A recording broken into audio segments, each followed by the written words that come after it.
Hello and welcome to this Global Derivatives webinar, the very first of our new webinar series. I'm Ed Stapley, Editor-in-Chief for the Global Derivatives Conference. We'll be live tweeting this webinar so you can join the conversation on Twitter using the hashtag GDWebinar.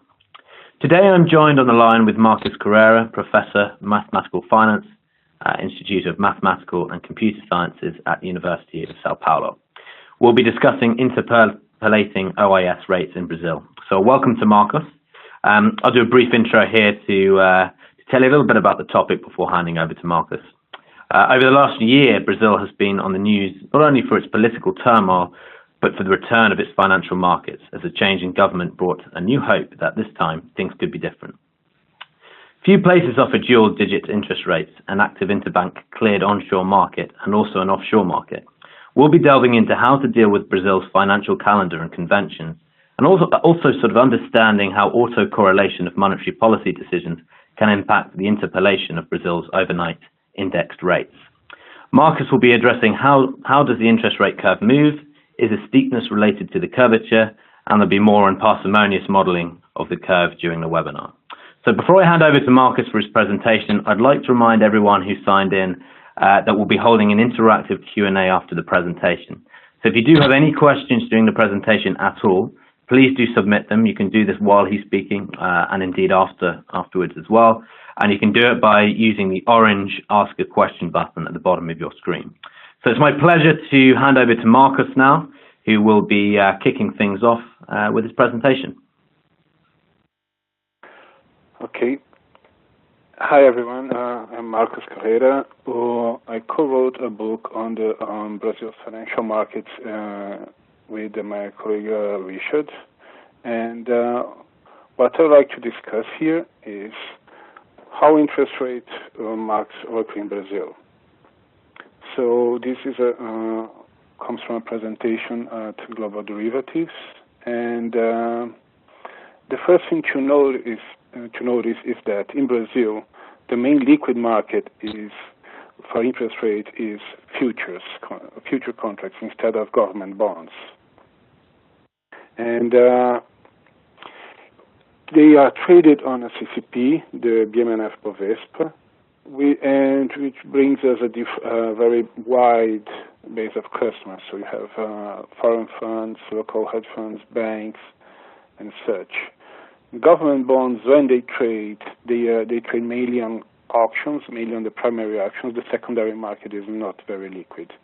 So if you want to understand where interest rates come from, where they are traded, you should look at the futures market. We had a past of really high interest rates. I mean, inflation reached 2% per day in the 80s and in the beginning of the 90s. So that gave us a past, and this helps explain why we look at business days instead of actual days, as most of the world uses. And we compound that daily overnight rate to find our interest rates. So we still have pretty large interest rates, double-digit interest rates, and that marks a difference from the world in which half of the world now is at zero or negative interest rates. The main instrument that is used for trading is the DI future, which was originally traded as the price of a zero coupon bond. And with that price, you find the implied rate, depending on the number of business days. So the question now is, okay, given that market, what can we get from this market? Which kind of information can we get from here? The main, as we look at overnight rates, we have three main overnight rates to monitor. We have a monetary policy committee that is very similar to the Fed that decides where to put the Selic target, that target rate of the economy. Again, it moves by multiples of 25 basis points, and that target rate is constant between meetings, similar to the Fed. So tracking that target, we have two different overnight rates, the Selic rate that is used on overnight repos, And the CDI, that is comes from the interbank money market. It was originally more liquid than the Selic, but late on the past 4 years, the behavior became quite interesting. First, that rate started getting a lot lower than the Selic. The spread reached 30 basis points. But now, with the lack of liquidity, there are a few contributors to the rate, so there is no way to statistically find a reliable rate. So we now have a linear regression based on the Selic. So for now, we can look at those three rates and say that they will behave quite similarly as the Selic tracks closely the target. And here we see the past as Brazil. This is a log scale, so we see how high interest rates are in Brazil. Now we are in a much better place. So this is the level of rates that we are talking about, rates that since 2000 we are talking about rates that have stayed mostly around 15%. We reached rates closer to 30%. We reached rates close to 7%, but we're now at 14 and a quarter, and we expect next week the central bank to start to decrease the overnight rate. But one thing that is interesting to look at this chart is to see how the cycles. I mean, once you start easing, you have a lot of small moves towards a target. In the same way, when you tighten, you don't tighten by 300 basis points at once. You do it through different meetings. So we can see the changes here, and we see the first period of 2000-2002. Which had a lot of crises. In 2001, you had Argentina. In 2002, we had the perspective of Lula being elected, so pretty large moves. But then after we get Meirelles, Meirelles is now the finance minister, we can see on periods of 2005 or 2006 to 2007, we can see that these are your typical easing and tightening cycles. You start slowly, then you do more of it, then you back off slowly. In the same way, when Tombini reached the governorship here in 2013, 2014, you see, okay, I'm now raising the rates to 35 basis points, and then I'll have a series of 50 basis point moves. Then I'll start slowly getting off the tightening, then I stop.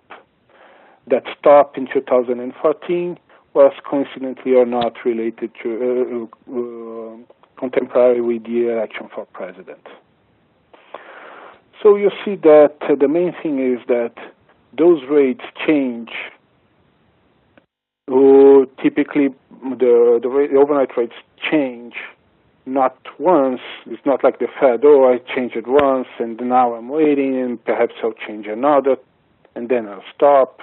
So you have typical cycles. And the presence of those cycles, the autocorrelation, and the fact that the rates only change mainly on the Copom meetings. Here, the last two slides, you saw how the Selic and the CDI mainly changed only at the meetings. Then that should inform us on our interpolation methods. We'll see that forward. So here in the last, we see the CDI spread and how that changed over time, but now this is close to zero. Now we are in this situation where we're having the fallback, and the spread is 2 basis points. Okay, so now it's time to move to interpolation. So the first question that we have is, when we look at interpolation methods, there are two characteristics that are important, whether they are local or non-local. When I say that they have a local interpolation method, it means that the value that I'll have on a point between two dates is a function of only the values on those two dates. So if I'm interpolating a rate at 1 year and 3 months, and I'm using 1 year and 2 years as the anchors, my rate will be a function only of the values at 1 year and 2 years. So linear interpolation is a typical example of a local method. So I only depend on those two anchor points. If I'm using a cubic spline, then I have a different situation, as my points will depend not only on those anchor points that are near my desired point, but also on the other points, as those other points will influence the second derivative of the points and such. And also another characteristic is whether the curve will stay between the values of the anchors or not. So on linear interpolation, I'll have rates that are not lower than the minimum of the two rates, are not higher than the maximum of the two rates. On cubic splines, I could have rates that are unbounded. I could have an overshoot of rates. And when you look at, let's look at some examples of interpolation methods. The most common and easy to find is the linear interpolation, which is local and bounded, as we spoke. But when I'm trying to see, when I'm trading the rate from today until a particular date, I'm trading what I would call the spot rate. If I use this method to interpolate between those spot rates which correspond to the market rates, I'll find that my one-day implied forward rate will be all over the place. It's not going to be constant between meetings, and the behavior is not similar to what the overnight rates do in practice. I could do a log linear interpolation. When you look at how Brazilian interest rates are calculated, that log linear interpolation is really the kind of formula that we should use, because this is how I accrue the interest in Brazil. It has the nice properties of being local and bounded.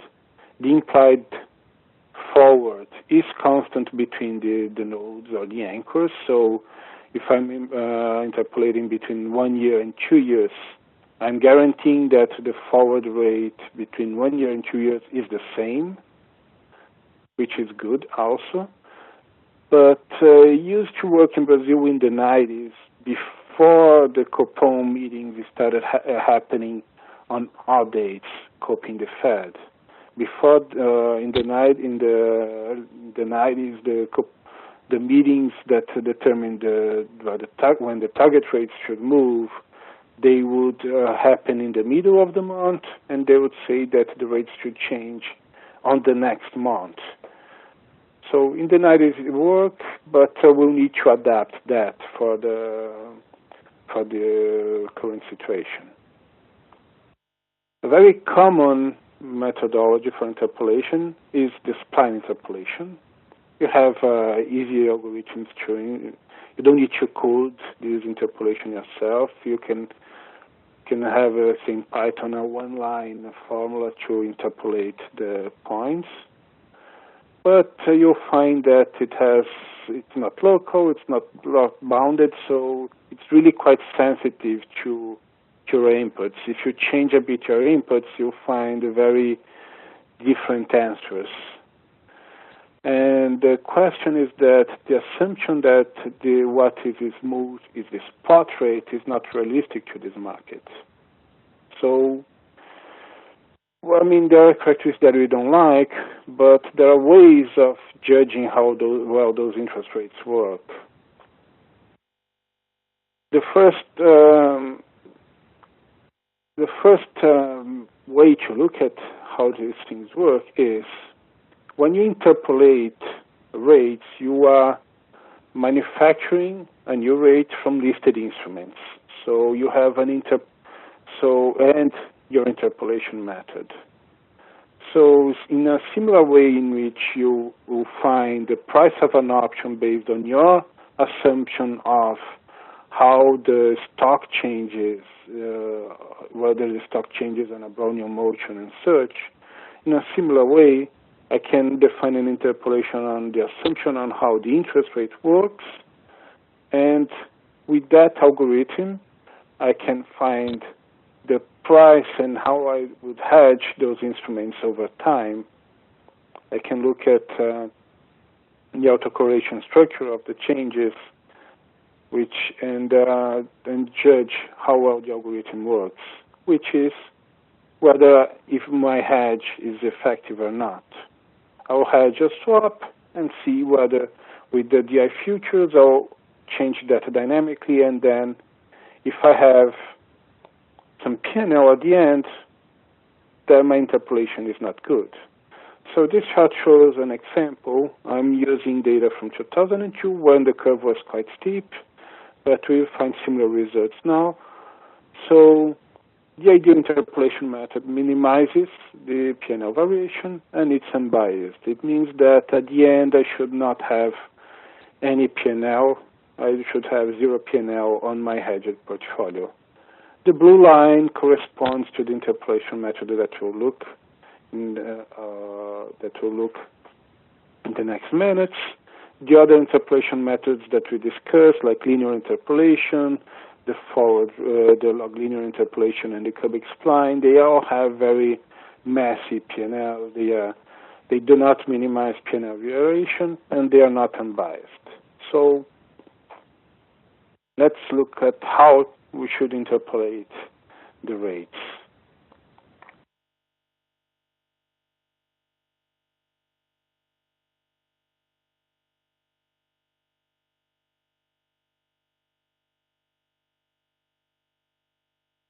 So let's just go over some slides, and these slides are available afterwards.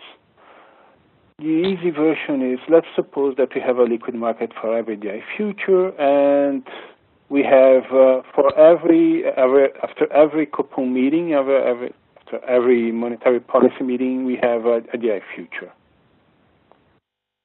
And the idea is that we have a kind of a ladder. So we can see that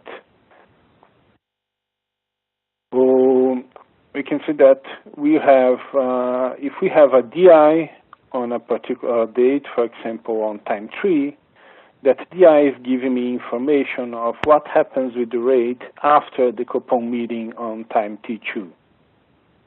So we just start with the ladder and say, okay, I know that the spot rate R1 should be the same as the one indicated by the DI. I know that the rate R3 should be the same on the DI as on my spot rate.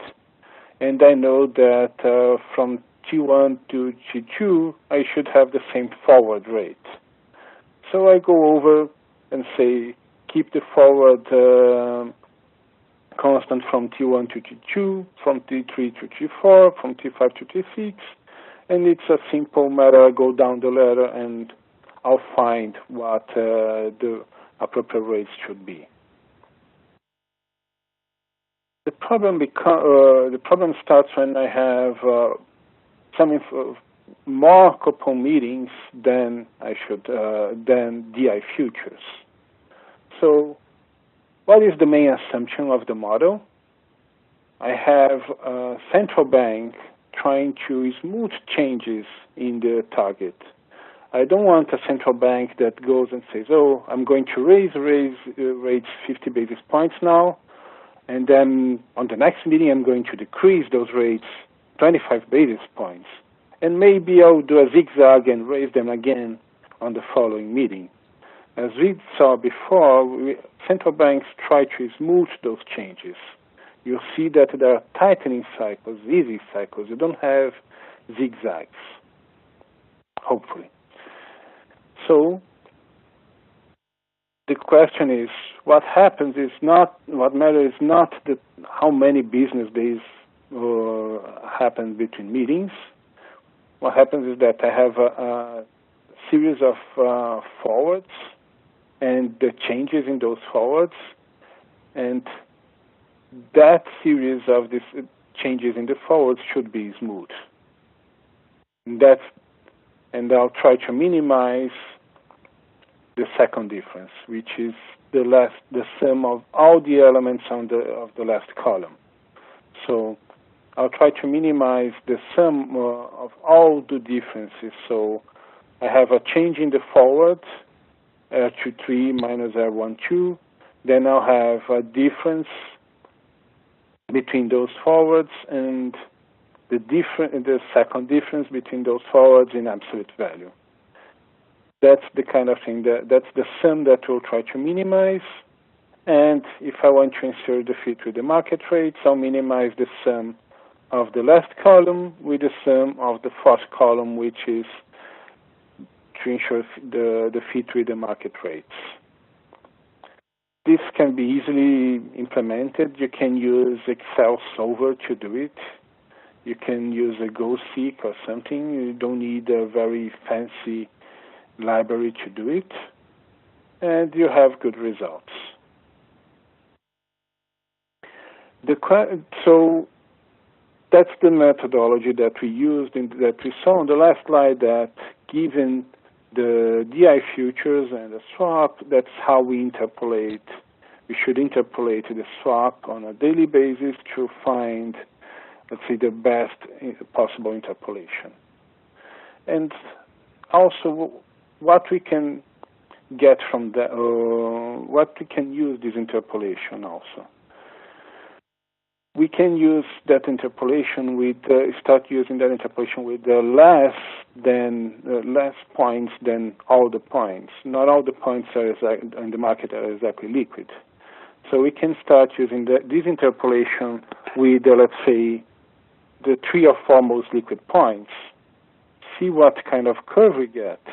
See how close the market tracks this curve. And we use that to trace what we call the backbone of the curve. The idea is, how many points do I really need to describe the curve within a reasonable approximation? If I have, especially in the market where rates are larger than 10%, 5% error is nothing when it comes to risk management. So the idea is that I can use this algorithm to see whether, if I have a very steep curve, but the curve becomes steep up to 2 years, then it flattens, I will have an elbow.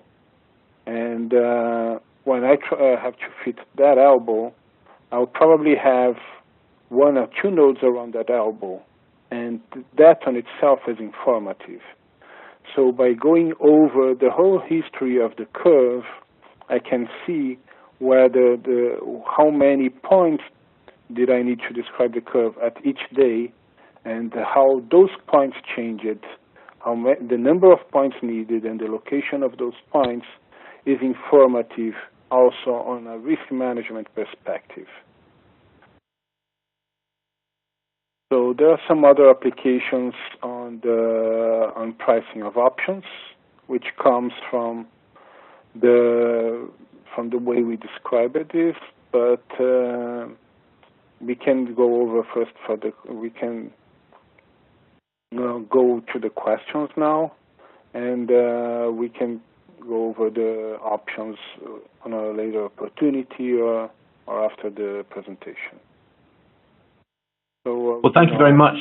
Thank you very much, Marcos, for that. It's very incredibly enlightening stuff, and I think Brazil is an economy that everyone's certainly interested to see where it's going for the future, and some of the technical questions you've been answering there are really fascinating.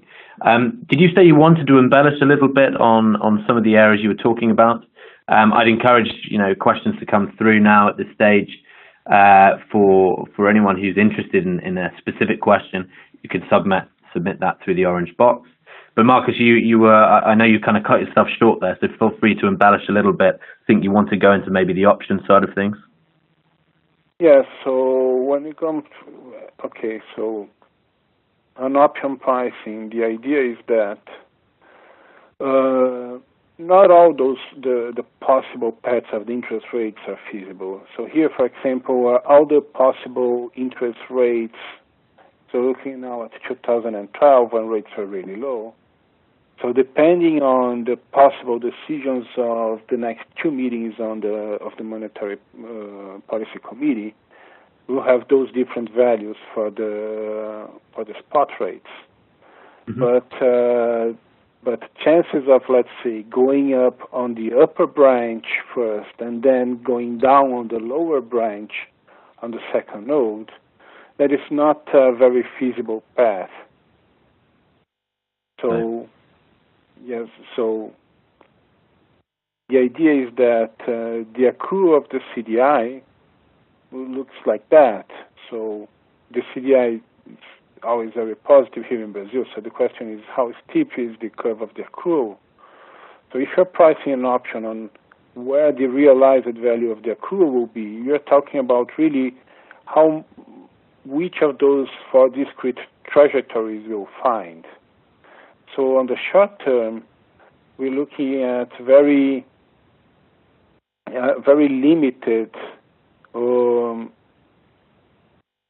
number of paths that are feasible. So if this is what the DI futures are showing us, and considering that good central banks avoid zigzags, then we should have, as we see on this slide, these are perhaps the very likely paths. So if I'm pricing an option, these are the paths that are likely, not the other ones.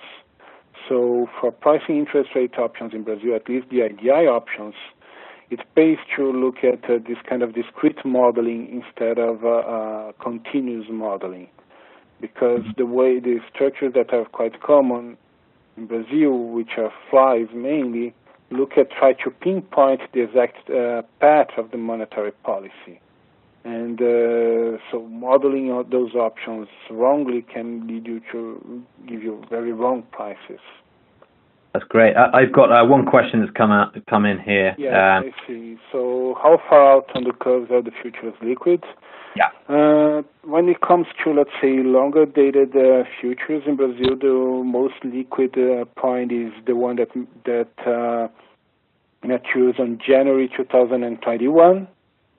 There is liquidity on, let's say, January 2025, but not much. So if you're going to trade, let's say, things like to 5 years, probably is the best place to monitor is the January 21. There is no liquid market for, let's say, nominal rates longer than 10 years, especially and mainly because rates are so high that with, let's say, with a 14% or so interest rate, you double your principal in 5 years or something close to it. So if you want to look at longer dated rates, you should probably look at more liquid stuff like there should be more liquidity, at least on the real rates market on the government bonds, for that to go over to, let's say, 2045, 2055. But liquidity on nominal rates, it's good up to 10 years, not much. And just as an aside, people who want to look at more details on Brazil's financial markets, encouraged to look for the references, which are mainly the book, Brazilian Derivatives and Securities, which is available on Amazon and at Paul Graves' website. I also have a website on GitHub Marcos Carreira, where I post code and updates and typos for the book. And there should be the code that was used for the talk should be there by next week. Fantastic. Well, listen, I think we do have to wrap up there. We've used up our full half an hour. Really interesting stuff, Marcus. Thank you very much for that. The good news is for all those who didn't get a chance to ask a question, and maybe in hindsight, listening back to this, you'd like to ask a question, you can do that in the post-webinar survey, and Marcus will be able to follow up on those questions. So thanks again today, Marcus, for that. We're excited to see you as well in Global Derivatives 2017, which takes place in Barcelona next May 8th to 12th. And hopefully listeners will be able to join us there as well next year. If you have feedback on today's webinar or any recommendations for future ideas for webinars, do complete our short survey that will flash up on your screen shortly. But thanks again to Marcos, and see you again soon. Thank you. Thank you very much.